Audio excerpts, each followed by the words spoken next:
Good evening, everyone. My name is Neferteri, and I want to welcome you to Design to Disrupt and Reimagine.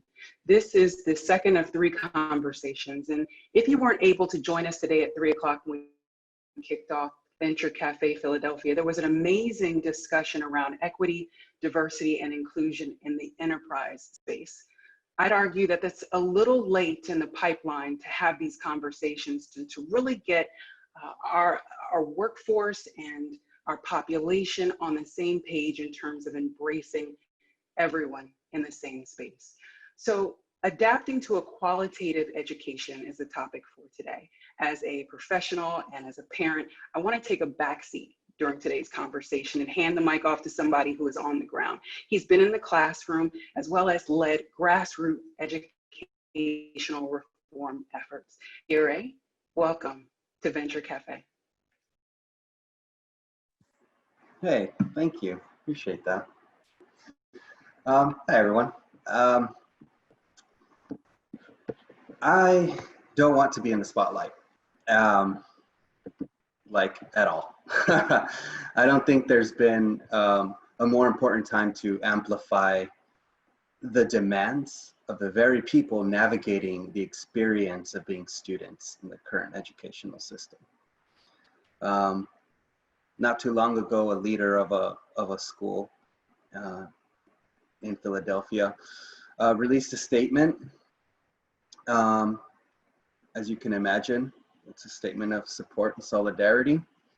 The statement said that I am constantly asking myself how we as a system can get better and what we may be doing wrong. In this instance, I'm paralyzed by the thought that we, the educational system, failed these police officers as we did not teach them to hear what Mr. Floyd was saying. I hear a sprinkle of accountability in there. So a group of alumni decided that they were going to rain accountability instead of sprinkle it. And they released a statement of their own. And in this statement, it is more about solutions and the experience of the student than anything else. And they didn't come to the table with empty demands or empty accusations or empty finger pointing. They came to the table with solutions, real solutions, things from suggestions for academic suggestions, including discussing current events related to race immediately when they occur, citing that it is especially important because sheltering students from such important conversations at a young age will only result in them developing more myopic views of society later on. Demanding that every class, regardless of subject focus, should teach about systemic racism, both from general academic and subject-specific lenses. For all history courses to emphasize the Eurocentric teaching of history in the current curriculum to students and underline the colonial, imperialist, and white supremacist foundations that underpin the historical events that students are taught. And it goes on and on. Again, I don't want the spotlight. I want to bring in a student who is navigating these systems and these realities to talk a little bit about this letter and to talk about some of these demands and to share his lens and his point of view. So I'd like to welcome Barrington to the conversation. Hi guys, my name is Barrington and I'm a high school student. So this gives me a perspective from like the inside, being in these different situations that Grace Wu and Trinity Pike were talking about. So not only does it give me a different perspective to be in, I can enact the change that I'd like to see from the inside as well. I can definitely say as a student that there is need for change because my school doesn't really have a sense of a global sense of culture, things like that. We only had Diversity Day every 2 years, which I feel is not enough. And I feel students need to understand cultures and individuals in which they surround themselves with. They talk, they have all these friends, they just don't understand the different things that they go through. They just have a general idea of, white and black. They don't understand the deeper connections.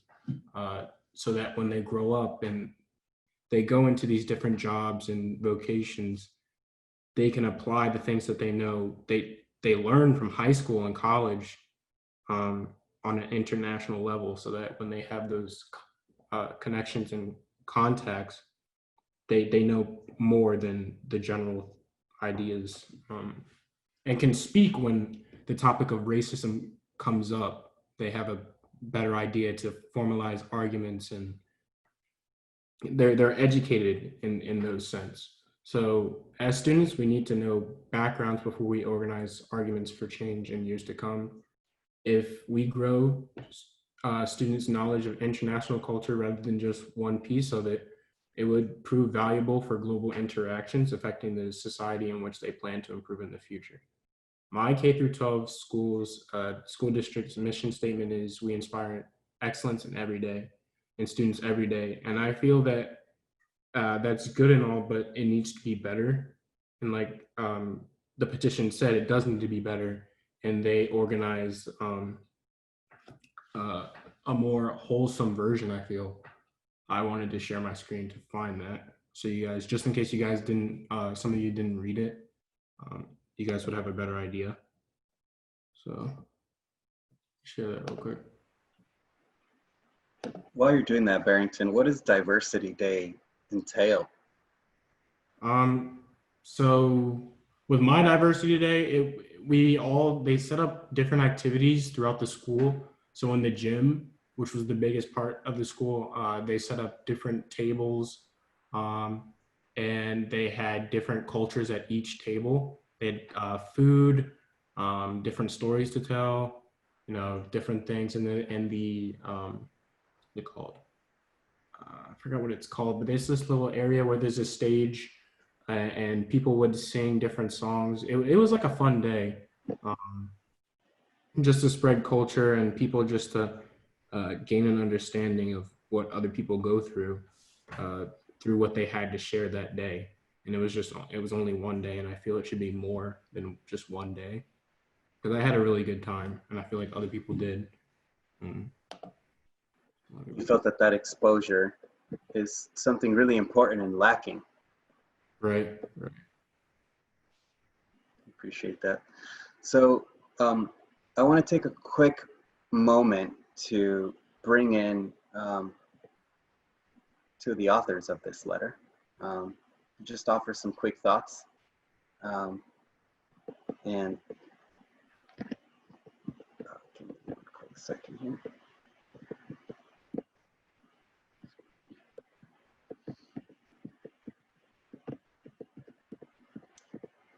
Sorry about that. So it looks like we have Trinity Pike here and Grace Wu. If you don't mind unmuting yourselves.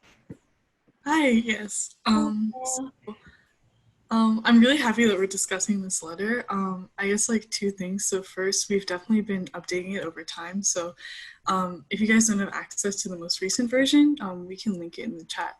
But anyway, I think that, Barrington brings up a lot of good points, and as an alumni, I definitely had the same experiences. I think that Upper Merion, we do have a couple good things when it comes to diversity, but I don't think it's enough, and it doesn't characterize our education. And I think it definitely should play a more central role. And I think when it comes to events like Diversity Day, like they're really cool in the moment, but I think it's too small of an outlet. Like we're trying to fit so many cultures and so many conversations into one day, and there's just not enough time, there's not enough structure. And so I'm hoping moving forward that it becomes more of a frequent presence in education and something that we can spend more time on and have more conversations about.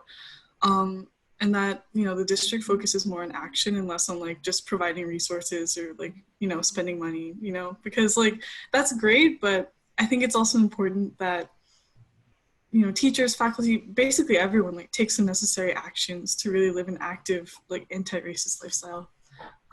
Yeah, so those are my thoughts. Yeah, thank you, Trinity. I want to just offer something that came to mind for me when I read this. This could have been any school anywhere in the United States of America, really. This letter, the demands that you made, the opportunities for growth that exist within the educational structures, this, to me, could be a movement that applies to every single school. So I'd like to come back over to Barrington and just talk about, you know, you wanted to go somewhere with how you felt, what you felt about the statement. So I'd like you to touch on that, and then I want to come back over to Grace so she can have her say very quickly, because we're on a very tight schedule today. All right, gotcha. So basically there were a lot of points that I really liked. I don't mean to like quote heavily, but it said the wide disparity emphasizes what a homogeneous community we live in, and one that needs to be educated. During our time in school at Upper Merion, we briefly learned about slavery and the civil rights movement, and read To Kill a Mockingbird, The Watsons Go to Birmingham, and The Bluest Eye. So during that time, I remember reading those books, and I faintly remember what they were trying to communicate, because those were like the only books that we read really about like different culture. Mostly we read history books and things like that, but they didn't really go too in depth with the different cultures. The Bluest Eye I remember the most because I just finished my junior year, and that was one of the books that we were supposed to read. And I mean, To Kill a Mockingbird and The Watsons Go to Birmingham, I don't remember. I just remember there was a family and they went through racial conflicts. That's all I remember. And I feel like that's really a bad thing, because I should be remembering those experiences and different conversations we had in English class. But since we had so few conversations about, you know, racism, and it's such a heavy load to carry, and people don't really want to talk about it because it's such a heavy load to carry. It's so sensitive. I feel like we should go past that and try to understand as a community the real importance, not just, you know, racism. It's such a soft topic. We shouldn't be going on to it. We should be going on to it so everyone understands before they make these decisions and all these things. And Barrington, for me, something really important that you said, you know, it's a heavy burden and it's a heavy lift. And just because the schools aren't carrying that load doesn't mean that somebody isn't, right? So who ends up carrying that load are the teachers of color and the students of color. And that's it. It doesn't move beyond that, right? So there isn't a shared weight distribution so that we can all heal and move forward together. Thank you so much. I want to try to keep us on track, and we've got some questions for our audience. I want to go over to Grace very briefly and just invite any thoughts that come to mind for you. Yeah, so first off, thank you so much for sending this invite to Trinity and I. I think as we've been going through the process of communicating with Upper Merion administration, it's been really critical for us to really see the unifying force behind everything, because at the end of the day, both of us are alumni, and I think that a lot of what Barrington says I can also relate to based on Diversity Day and all these experiences, but especially when we were communicating with faculty, a lot of them fell back on defending like certain like movements or certain initiatives that they put in place in the past 4 to 5 years. And we do realize that, you know, they are making progress, but again, they aren't making enough. And this is a struggle that all the districts in the area are dealing with. And so we've been able to reach out to a lot of supportive members of the community, including family, teachers, and going forward, we're really honing down on connections because we think that will be the most powerful tool moving forward. So again, if any of you know anybody in the community who would like to be involved, like please do not hesitate to reach out to us. We're sort of in the process of communicating with administration, and as Trinity linked in the chat, we have a document that sort of outlays our first initial meeting with them. And an issue that we ran forward was the fact that they didn't really center on Black community voices, especially the younger students, because again, we were really grateful that they could invite Trinity and I, but we're both non-Black POC and we have no right to be saying these experiences. And I think there was a lot of miscommunication in terms of like where we were coming from. So again, I would like to reiterate, and I'm sure Trinity is on the same page, that, you know, being unified in this, it's going to be a group effort. So I'm really happy that we've been able to get in connection with so many awesome people through this forum, and we just want to keep that momentum going. Lovely, thank you. Thank you so much. I want to come over really quick to Neferteri because I've had enough conversations with Neferteri to know when her face is trying to say something. That's amazing, Daniel. BFF. So I do have a question for Grace and Trinity.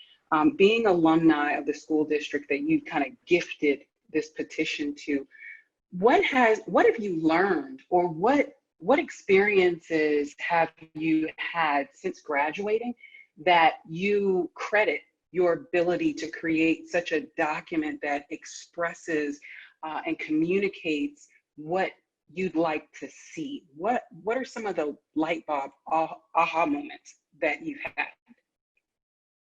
So I can go first. I think, so this letter was done in collaboration with a couple of Great Valley alumni as well. And they were people that I had met through my current university. And so I think a lot of being out of the schooling system allowed me to see what was so wrong with it. Because I think when you're going through it actively, it's kind of hard sometimes to see the wrong and negativity in the world around you. And I think that's really apparent in our personal statements. Like reading back on them, there were certain activities I read back on. And, you know, I was a part of that class that asked us to pick, you know, cotton for an activity. At the time, I legitimately did not know how wrong it was. And I think that being out of the schooling system and also talking to more people who are more educated on the subject really allowed me to get that perspective. Yeah, so wow. I guess I can, oh yeah. I was gonna say, wow, and I know Benita, she's an educator, she's on the line, and she shared a similar story that I think is really relevant to your point that I'd like her to share. So I don't know if you saw my face, so I was like, wait, they did what? We'll talk about that in a moment, but I can relate to that. And I think it goes back to what we've all been saying, where it comes back to, and I think even Barrington mentioned it, where we're not diving into understanding of what the curriculum is.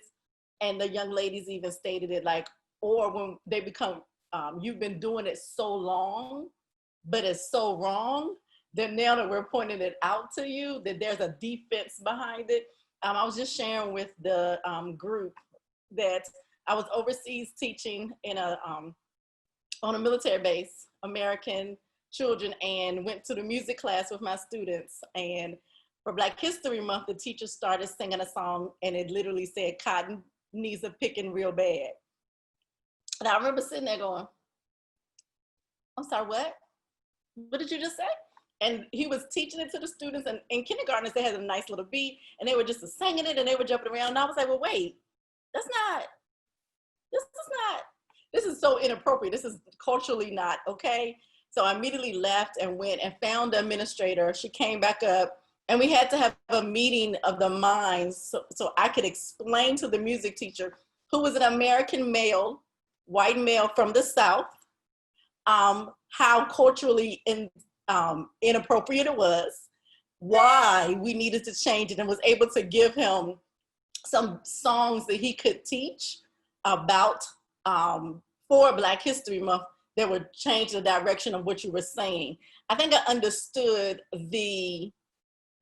where he was trying to go, but the vehicle he was using, we needed to leave that on the side of the road. Wow. Yikes. Yeah. So Trinity, I want to bring the mic back over to you, and then I know that we've got some poll questions that we want to ask of everyone, and I'd like to get to those as well before we transition over to speaking to the next part of our conversation.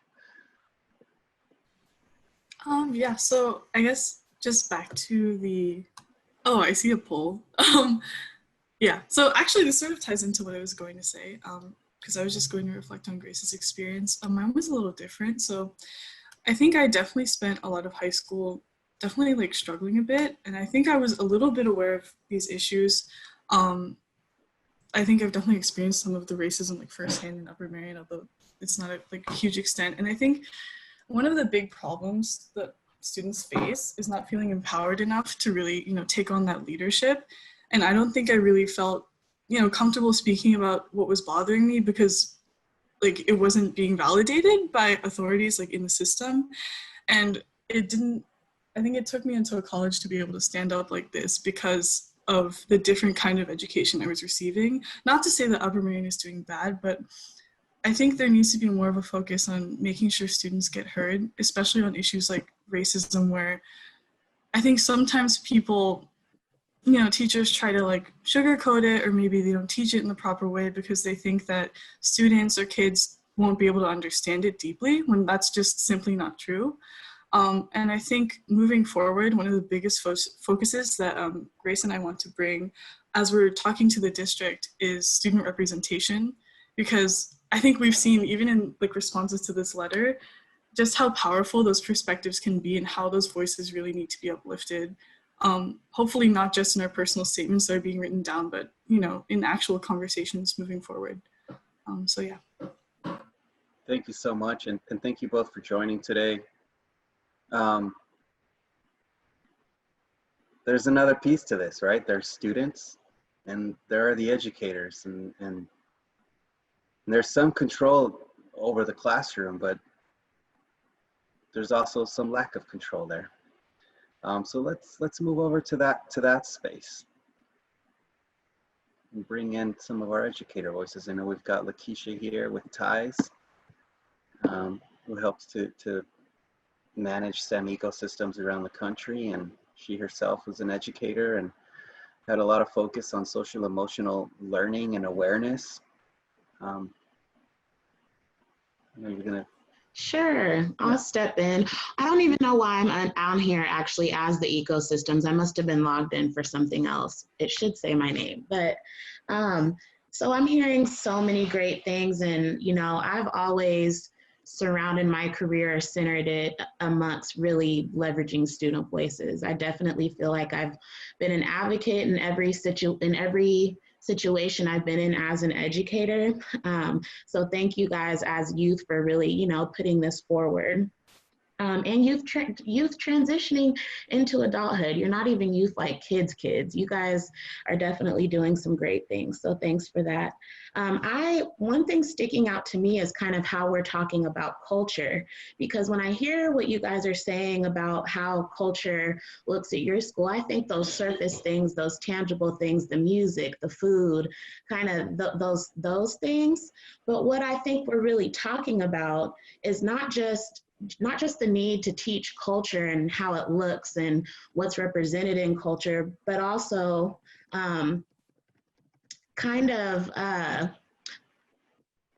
the skills behind being able to accept difference without it being a negative thing.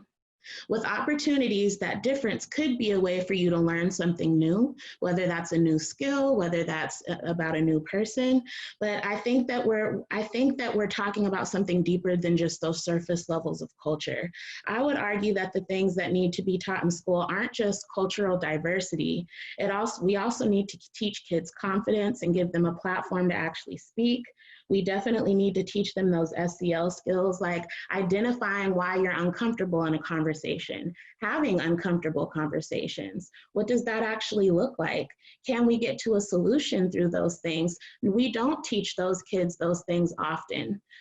We try to, as teachers, give them some sentence stems or whatever, try and have a philosophical chairs debate here and there.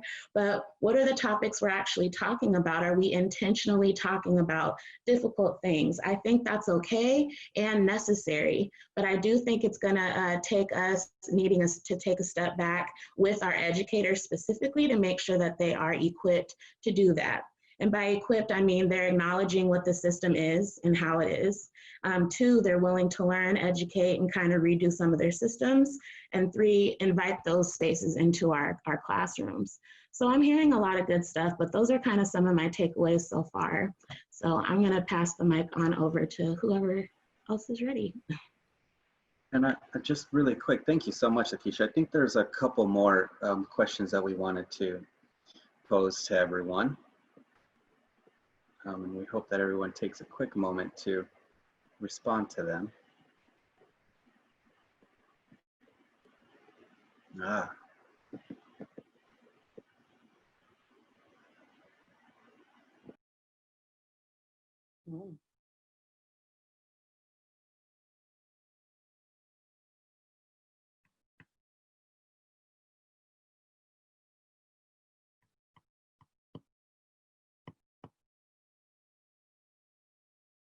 Wow.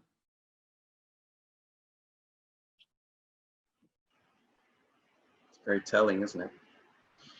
Mm-hmm.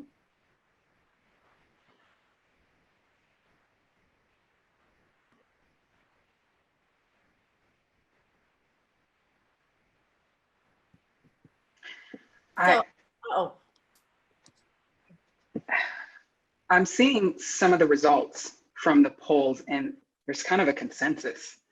And as I stated before, I'm a parent, a professional career, go to work every day, and I turn my children over to the school system and do what I can to support that. I'm finding that this pandemic and what we're looking at towards the fall with the hybrid or virtual school model, it just seems like the right time to do something about it. As educators, and I know, Benita, you're in the room, as an educator, what can be changed now because curriculum moves so slowly? So this poll actually mimics a real poll that the National Education Association did among educators. And it's very similar. The poll question was for educators: do you believe that what you're teaching in the history books are actually true and factual? And about 70 to 80% of the teachers say, yes, what I'm teaching in the history book is true, it's actual and factual. And I see Krystal's eyebrow, her eyebrow went up. Yes. I read it, I say, it was like, wait a minute, because I have taught social studies in middle school, history, 3rd grade, all the way up to 8th grade. I've taught social studies, history, civics. I'm a Virginia girl. We have a whole bunch of history in Virginia. And the answer to the question right now is exactly what the poll says. 89% of the teachers are not equipped to teach about racism in the classroom in America. And the reasoning goes all the way back that 70% of the teachers in the classroom are white females. 70% of the teachers sitting in the classroom are minority. They are Black and brown students. So it goes all the way back to, are you comfortable? Are you gonna research the truth? Because we realize now that the books that we're teaching from are written in a white European history point of view, which leaves out any color that helped make America. And we know that America was helped, it was produced, it was built by people of color. And that includes Asians, that includes Hispanics, that includes Native Americans, that includes Latinos, Latinas, that includes every person of color. We helped in the formation of certain aspects and avenues in America that we love and that we live in right now. And we continue to do that. Even in the midst of the pandemic, we continue to see how we're all working together to help each other, and as minorities that continue to help. And so we have to go all the way back. And to answer your question, you're correct. The curriculum books are not catching up. They're not going to catch up. It takes a couple of minutes, a couple of years for it to catch up. And then even in some states, because my friends have taken a picture and sent it to me, they've even changed the vocabulary of how we handle teaching. So now slaves were just workers. Yes, I see all of your faces. That's what they said. And so now we have to stop that. And teachers are going to have to be whatever.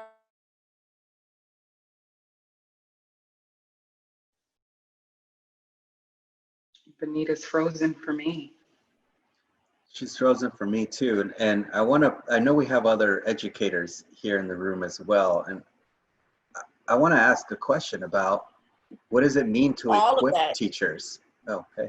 I'm sorry, say it again. You froze on us, so we were filling the space.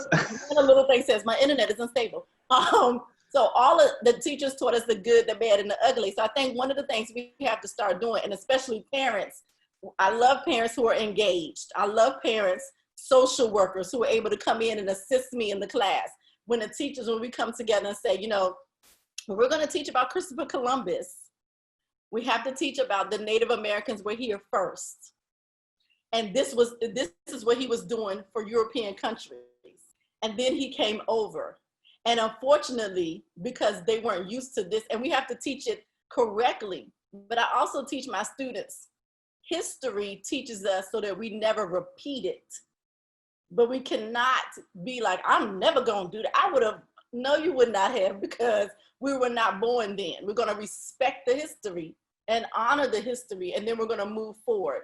So one of the things we have to do as parents and as educators is, that book is there, and that's cute. And I've never been a teacher that just taught to the book. I like my little literature books. They big and thick. Okay, that's so cute. I teach, my students are minority students. When we read Edgar Allan Poe, we're going to read some Maya Angelou. We're going to read, my last name is this. I'm going to find something that's culturally responsive to the students in my classroom. And so when we go back to our teachers equipped to teach about racism in America, they are not, if you've never experienced it, if you don't understand what white fragility is, if you don't understand what white privilege is, if you are like myself, I'm from Black suburban, my students call me bougie Black.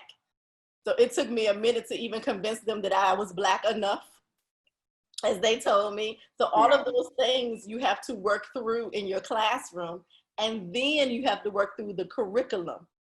And we have to start teaching the truth.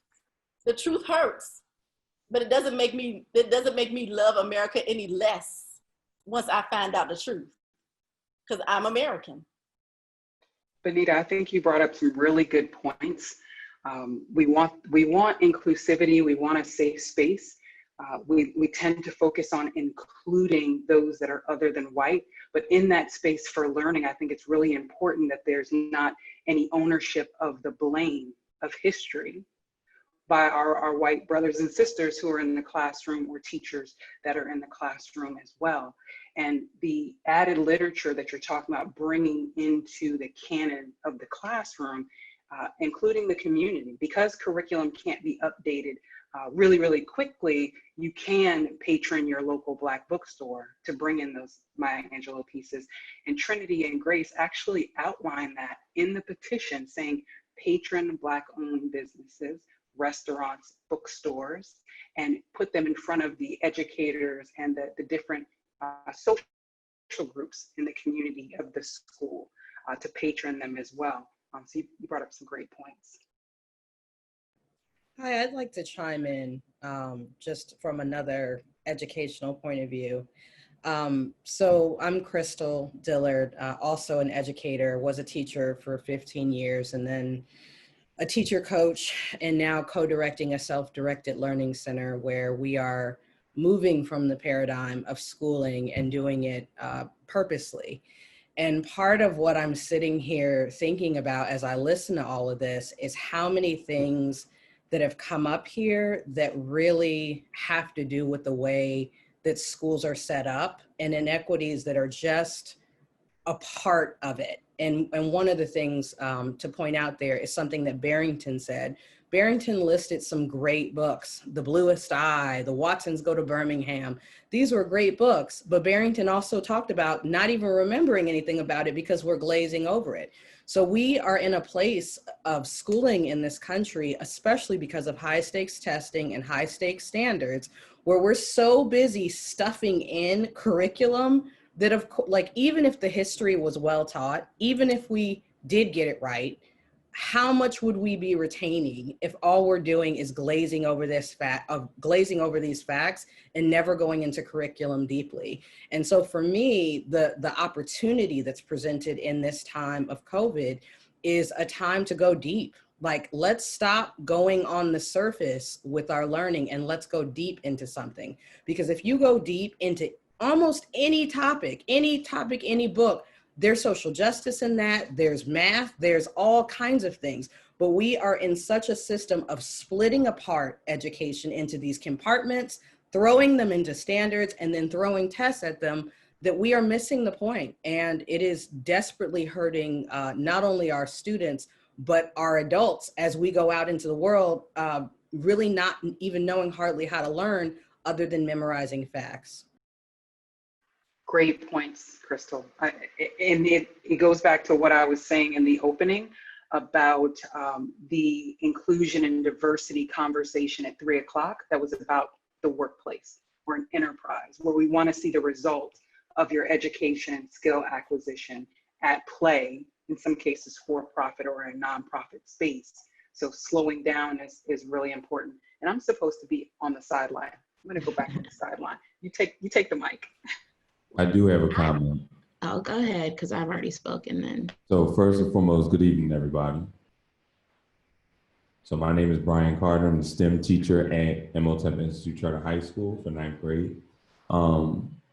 As Krystal was talking about the history, and then we're also talking about, like, how do we get here now? How do we move forward? We're experiencing something very unique where we are in the midst of a pandemic.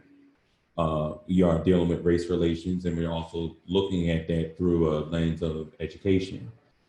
We're looking at how we can include not just African-American or just African cultures or African learning into the classroom, but then learning about all cultures as well, and how is that relevant? One of the things that that I look at, as I looked at the document that both Grace and Trinity helped to create, the first thing that oozed out of that was skill. You know, the first thing that oozed out of that was training. What trainings are the kids getting? What skills are they acquiring? Will they be able to recognize racism when they do see it?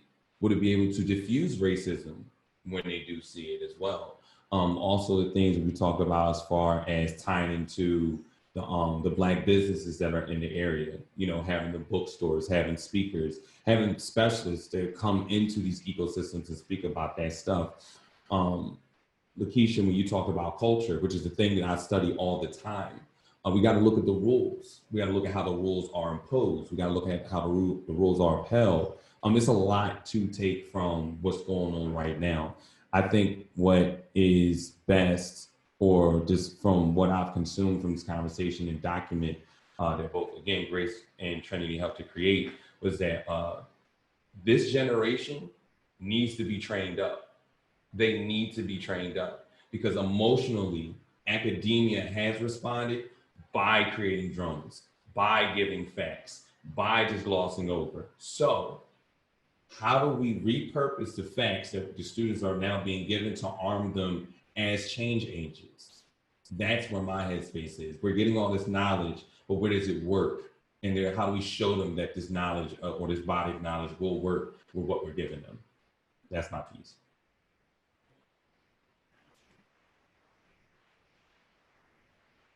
I'd like to go over to Lakeisha, and then I want to bring in Barrington, if that's okay. Not that I'm leading this in any way, but just I think we need to hear from students, right? They're the ones experiencing this. It's so hard for me because I have so often experienced that the students, my most recent background is middle school, like 7th, 8th grade, upper middle school. So my thoughts on a lot of things were always, if it's something I heard in the hallway or the classroom, then that's free reign to bring it into my discussion. So just an example, last year when the This Is America came out, that song, I mean, my kids were talking about it. My kids were 7th and 8th grade. So did I spend a couple of days going through that video and making that a conversation? Did it lend itself to other skills, hearing something different from another person that we can bring in our thoughts? Did they think about their part in it? You know, blindly just shooting videos and things like that, learning about themselves. But could every teacher in my building do that? Would any other teacher see that video and their first thought be, this is appropriate to do in my class? Most likely not. Most likely not. A few teachers, you know, we're going to be able to. So my biggest thing and my goal in my career right now is to also be equipped to teach teachers how to make this paradigm shift by first acknowledging what is happening. It's just not being acknowledged because when you've been brainwashed into doing things one way for so long, you don't even know what you're identifying anymore. And it's like, well, when we say we're in a racist education system, what do we mean by that? Well, my first thing goes discipline. We are kicking kids out left and right for things that are not their fault under a system that we are all stressed under.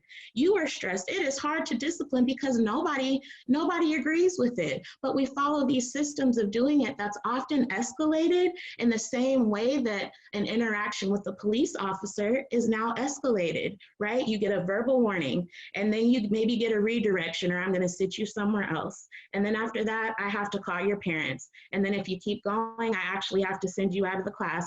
And we do this escalated procedure to just kick kids out. And it's often, you know, it doesn't work. We've seen suspension doesn't work. All of it doesn't work.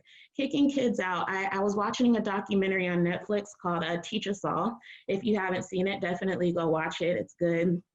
It said kids aren't dropping out of school. They're literally being pushed out of school. So until we recognize the systems in place that we're doing that in outside of curriculum, in relationships and discipline practices, and the way we track attendance, and where we are giving resources to families in their communities versus in-house, unless we point out those things and teach people those things and how it's happening, they just don't know what to look for to understand how it's racist. So until we're able to teach them how to do that, which is what I'm trying to learn for myself right now, we're not going to see a lot of change from the teacher level. But I hope that it's coming soon. And I think we are in a place where we know we got about a year or two where we can really do something like 180 different without everybody just coming at our heads with it, because we might not have large testing at the end of this year, right? A lot of colleges and universities are going ahead and tossing their SATs and ACTs aside. That's a big move for education. That's going to trickle down into other high stakes testing being taken away from our experience. We've got to take advantage of that now and show why these other systems work, but we've got to start with building up our teachers, also in a safe and emotionally safe way, because the population is white and middle class right now as it is. So we don't want to make them uncomfortable, but it is urgent and it is important. So sorry. Barrington, I do want to ask you as a current student now, what would be some, because this is something I think all the teachers do, and if you don't do it as a teacher, at the end of the 9 weeks, at the end of the semester, I literally give my students a survey, and they can tell me what I need to fix, throw away, redo it. We love that lesson. We hated this lesson, and it's anonymous. So if you were given that to say, these are the two things that as a student, I feel we would need to do as a community. And when I say a community, I mean that social workers, custodians, front office staff, not the police officers, the security officers in the building. You know, how can the community come together and support the students right now so that we can, because I believe in celebrating small victories. What would be a small victory coming from what the young ladies, Trinity and Grace, and the community has already spoken? What would be something that you could think as we transition back, either virtually or brick and mortar, because that's a debate depending on where you live right now. What do you think is something that your generation would need from the community to say, this is a step in the right direction? Like, girl, you put me on the spot. Yeah, I'm just trying to think of probably something like get-togethers like we did the Diversity Day, but more often, you know, acknowledging that there's different cultures and everything like that, just more consistent on a more consistent basis, where Trinity and Grace decided that they were like, we should have more clubs where they can organize these events, you know, a specific one where it's like a culture club where they bring young people together, students together in different events so that they can experience these things together. Because we have things like DECA, a business club, Model UN, where they go to, they spend, it's a lot of money to actually go to these events. So a lot of people don't have access to it. That's one of the unfortunate things, but these are great experiences. We just need to target these people who can actually afford it. So everyone needs to be included in these things. So things like different events that we can organize at the school that celebrate culture. I feel like those are things we need to target. Everyone needs to target, like you said, the teachers, the security officers, they all need to attend so that they understand like the importance of these things. Like, so I feel that's one thing we can do.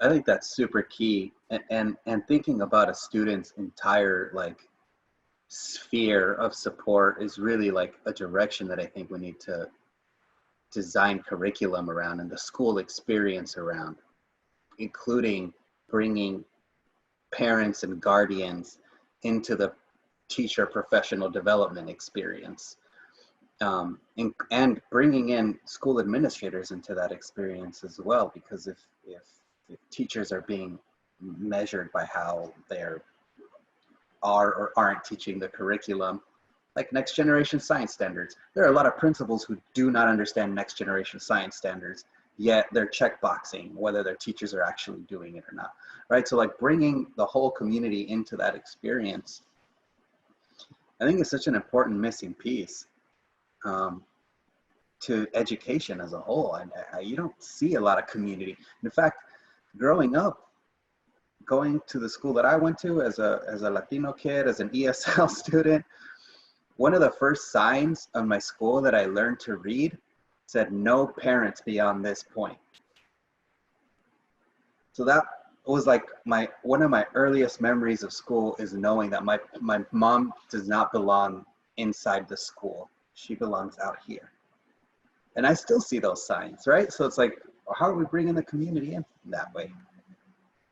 And Daniel, it's going to get just a little worse with that because of COVID. If you're not, you know, an essential person to be on site, then you're not supposed to be there. And it's interesting because all family cultures that I'm aware of, and that is Eurocentric,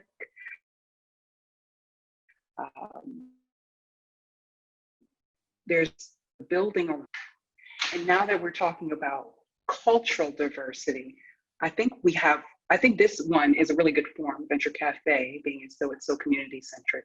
And I just want to know as a parent what I can do in the fall to make these things happen. And I see Krystal is loading up the chat box. Krystal, as a member of the community who is creating alternate than traditional education, what can parents do? What can business owners do? I think parents, as I was saying in the chat at some point, parents actually hold a lot of power, sometimes more power than they realize that they have, that they do have the power to say what they think needs to be happening in these classrooms and what they want from these schools.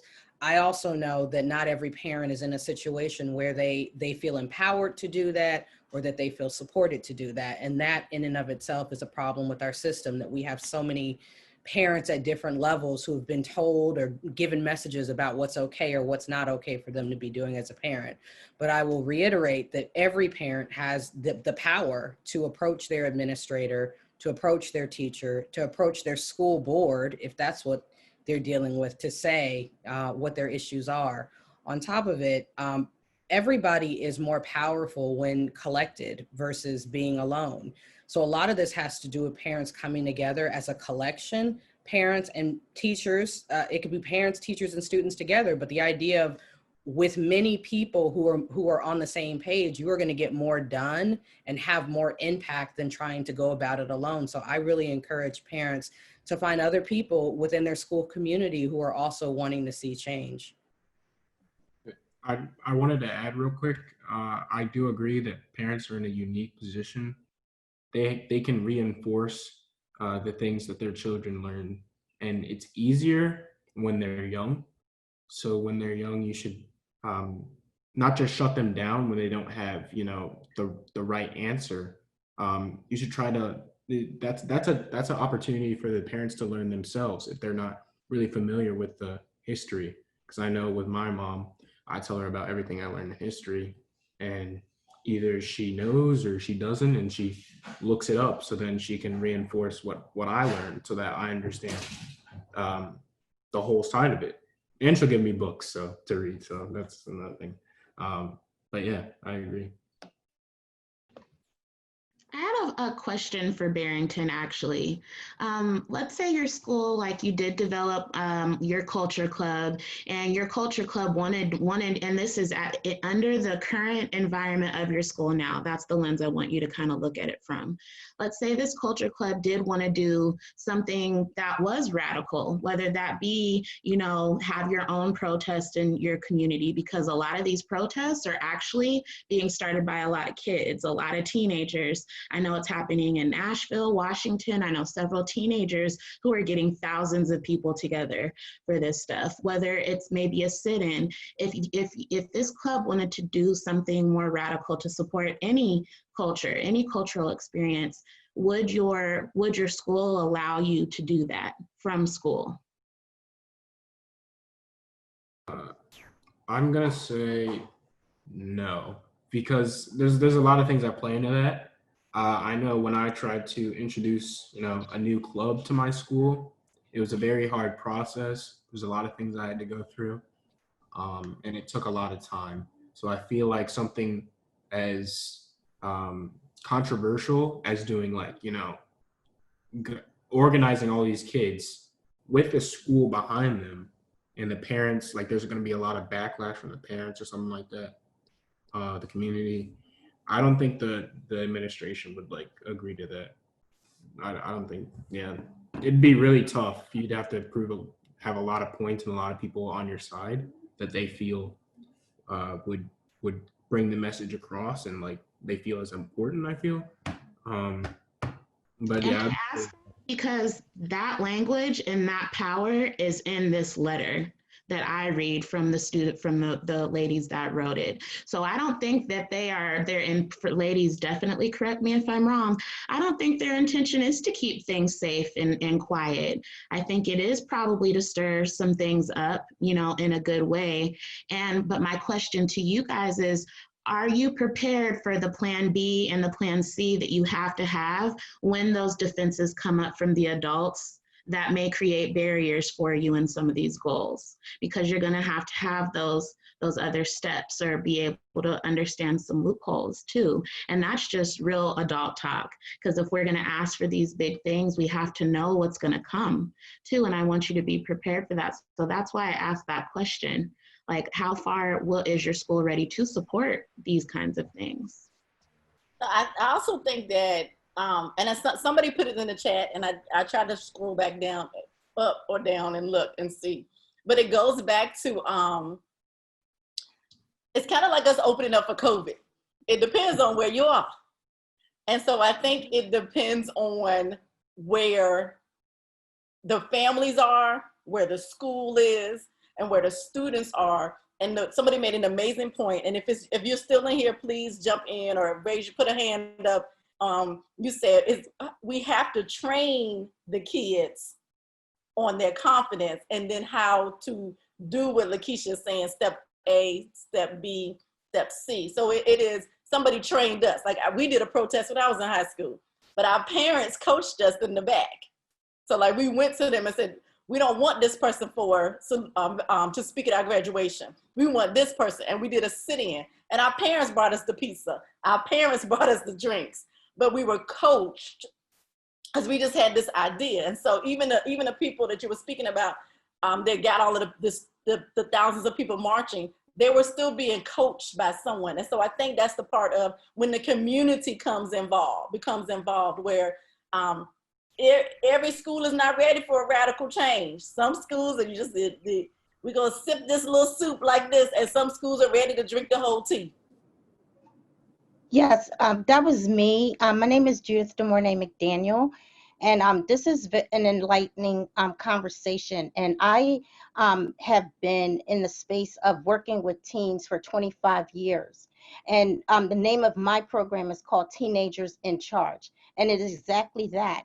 And so while we do have adults that are helping our young people, the teens are the ones that are doing the work. And so at the end of the day, we all as adults, we have all of these great ideas in terms of what we want for the young people, but nobody is asking them what they want for themselves. And so at the end of the day, we have to hold everybody accountable. It starts with the administrators up top, and parents also need to have the opportunity to feel, number one, welcome. They want to feel safe. They want to feel like their voices are heard. And as parents, if we're modeling and supposed to be teaching that, and then we're not getting what we want, how are we able to advocate for our children so that they can model what it is that they want? So there has to be some level of accountability on all levels, from the schools, teaching young people how to take charge.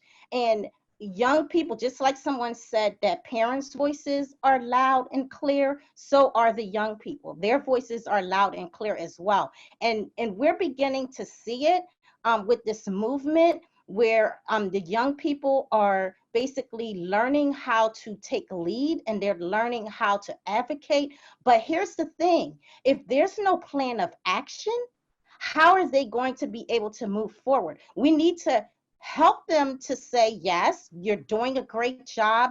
This is exactly what it is that you need to do. But what is the plan of action? What happens when all of this is said and done? If there's no plan of action, all of that energy, basically, it just kind of goes away. And I know for me, that's one of the things that we try to teach young people. Have a plan of action, because you're going to get results. So I just kind of wanted to put that out there. Judith, thank you so much. And we'll take that as the closing for this session. Again, we've run out of time. I really appreciate you spending your Krystal with Bryan, Grace and Trinity, Barrington, Benita, Daniel. Thank you all so much. Venture Café, thank you. We're going to go talk offline about how we can come back to put in place a plan of action as session 3. You all have a good evening. Thank you, everyone. See y'all later. Thank you.